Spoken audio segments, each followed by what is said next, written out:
Hello, this is Robin Thomas with Living Well Connections. I help individuals stop feeling powerless about their health by guiding them through ways to get started with healthy habits without getting overwhelmed.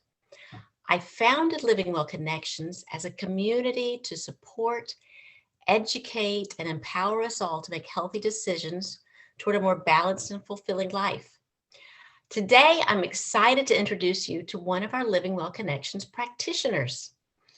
This is Daniela Spear, and Daniela is an autoimmune movement coach, strength and conditioning specialist, and the owner of Remade Wellness. I put that as Remade Wellness. She works with women living with autoimmune diseases to improve their quality of life. With simple lifestyle changes, she helps women work with, not against, their autoimmune disease. Welcome, Daniela. Thank you. Thank you, Robin, for having me. Oh, I'm excited. I know your story, and I know people are going to love to know about you and what you do. You're so passionate about helping people move forward in their lives, helping the women move forward. When and how did you get interested in helping women with autoimmune disease? So, I was diagnosed with lupus, an autoimmune disease, when I was 16, and that was almost 13 years ago. And when I was diagnosed in high school, I was also an athlete. I loved playing sports. I did gymnastics, soccer in high school, and for a time, I felt very limited by my autoimmune disease. And by the time I got to college, I discovered that exercise, a little bit different from playing sports, was a way for me to manage my lupus symptoms and prevent flare-ups and reduce and prevent flare-ups. Mm-hmm. And because I had a passion for movement since I was young, I was majoring in exercise and sports science. I had a passion for movement and fitness. And by the time I was graduating college, I realized that I didn't really want to go into physical therapy. I initially went to school for physical therapy, but realized that maybe that wasn't for me. And I realized that I could pair these two things that I was really passionate about was movement, fitness, and healthy living for autoimmune wellness. And these were all things that I implemented into my life. And after college, very typical story of having a hard time finding a full-time job. So I was doing a little bit of here, a little bit of there. And then I realized, I would really like to be someone that I needed when I was in college and trying to figure out how to manage my autoimmune disease. And so I realized that I could become a health coach and become a health coach for women living with autoimmune disease because I saw a need for it. There's not a lot of individuals, not a lot of health coaches that I saw at the time that knew a lot about autoimmune disease. And even asking like my doctors about like healthy practices, it was always along the lines like, yeah, just exercise 3 or 4 times a day, like make sure you eat fruits and vegetables and, manage stress. But what does that actually mean practically? And so that's what I like helping women figure out is helping them take their doctor's medical advice and implement it into real life.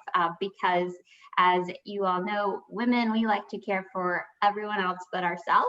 And so we will put ourselves last. And I want to help women figure out what does healthy living look like practically with an autoimmune disease, with life, with everything else. Oh, that's right up my alley. I love it. And you're right. We just don't hear too much about it. We hear exercise, but exercise can be anything from, the videos you see on Instagram where people are lifting heavy weights and, leaping up onto boxes and things. And I don't know, it may be a little bit a part of it, but I know that with an autoimmune disease, I've always been told, people should just like exercise, but not too much. And what is that? What does that mean? So you're here to help us what that means. Yeah, Yeah. so I'm actually want to share a little bit of a personal story, and this is sort of embarrassing, Robin. This is actually the first time I'm like sharing it publicly. Wow. So it's sort of embarrassing because I majored in exercise and sports science. I was an athlete growing up.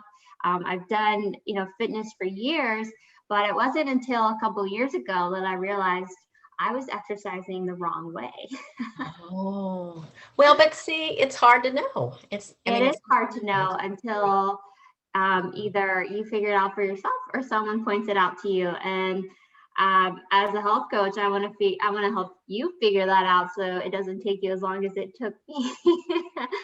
So So what there, would it do? Would it throw you into a flare if you yeah. were, yeah. Well, I was exercising too much, but I wasn't recognizing it at the time because I after when I like discovered exercise in college, it was a way for me to say I'm in control. Lupus doesn't have control of my life, right? And so it was a way for me to prove something rather than to have a healthy life, right? And so I did a lot of powerlifting. I got into CrossFit. I was overtraining, and my body was experiencing more frequent flare-ups, and I was actually gaining weight. And that's like the opposite of what we want. And most of us don't realize that over-exercising can actually have the opposite effect of what we want. And so I learned to scale back my exercise and combine strength training with mobility and just a little bit of cardio. I kind of had to find the right balance for me and my body. And I realized that I suddenly felt so much better. And exercise was no longer a way for me to like prove anything, but it was a means for me to manage flare ups. I So love a it. much I love better it because approach. in the whole round, the holistic view of it, you're really healthier doing that. Yes, you Yes. feel a lot better. You feel the difference. And I know for a lot of us, we think that if we're not on the floor sweating and panting after our workout, then we didn't do a good job. That's not true at all.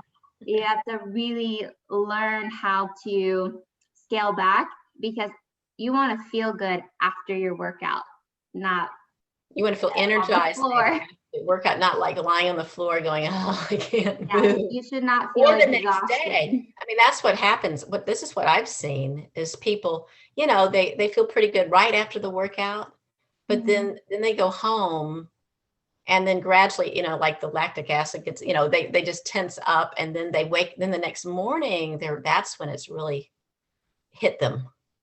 Yes. So what some autoimmune patients experience is what is called exercise intolerance. And some of us can go through like periods of exercise intolerance.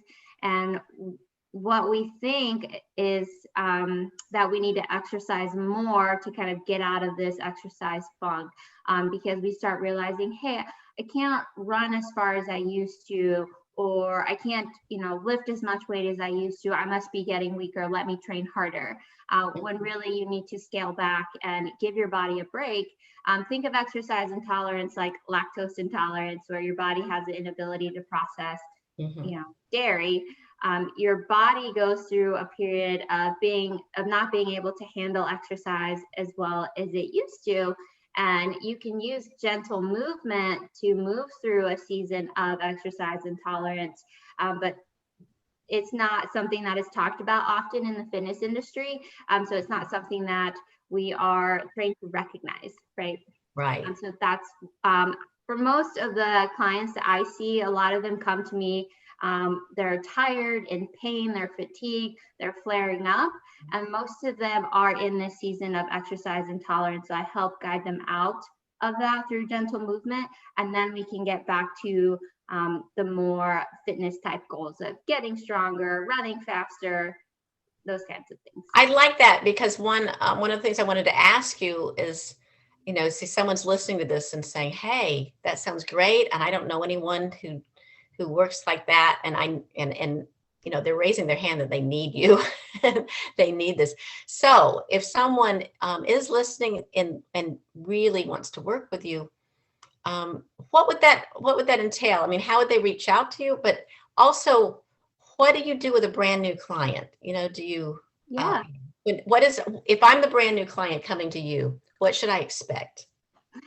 Well, I work with my clients on a 3-month basis, and I ask clients to commit that amount of time because that is a good time frame to allow your body to heal, create change, and experience that change.